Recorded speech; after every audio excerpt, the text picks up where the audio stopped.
দেখো তোমার মা যদি এইরকম খিটখিট করে আমি কিন্তু থাকবো না, চলে যাব। কোথায় যাবে? মায়ের কাছে? হ্যাঁ তোমার মা ভালো? হ্যাঁ, তোমার মায়ের থেকে 10 গুণ ভালো। আচ্ছা বসো। যখন আমরা প্রেম করতাম তখন আমাকে বলতে তোমার মা এটা বলে ওটা বলে, এটা করতে বারণ করে ওইটা করতে বারণ করে, এখানে যেতে বারণ করে ওখানে যেতে বারণ করে, সারাদিন শুধু খিটখিট করে, আমার সহ্য হয় না। আর এখন তোমার মা ভালো হয়ে গেল, তো আজকে তোমাকে মা কি নিয়ে খ্যাটখিট করছে? রান্নার জন্য, রান্না পারি নাই সেজন্য।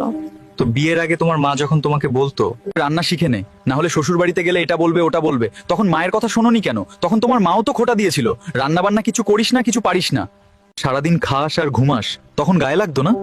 তুমি তোমার মায়ের মতো করে ভাবো, তাহলে দেখবে খিটখিট করাটা কমে যাচ্ছে, যেন আমার মা আমাকে বকছে।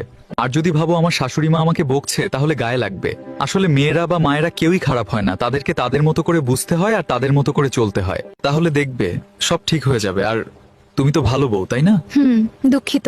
তো রান্নাটা কি হয়েছে, নাকি বাইরের থেকে খেয়ে আসতে হবে, গোছাবে? আচ্ছা ঠিক আছে, আমি এখনই রান্না করে দিচ্ছি।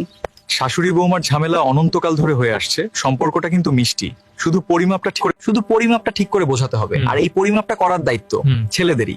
পরিমাপটা যদি আমরা ঠিকঠাক বুঝতে পারি, তবে যে কোনো জটিল কাজ সহজ হয়ে যাবে।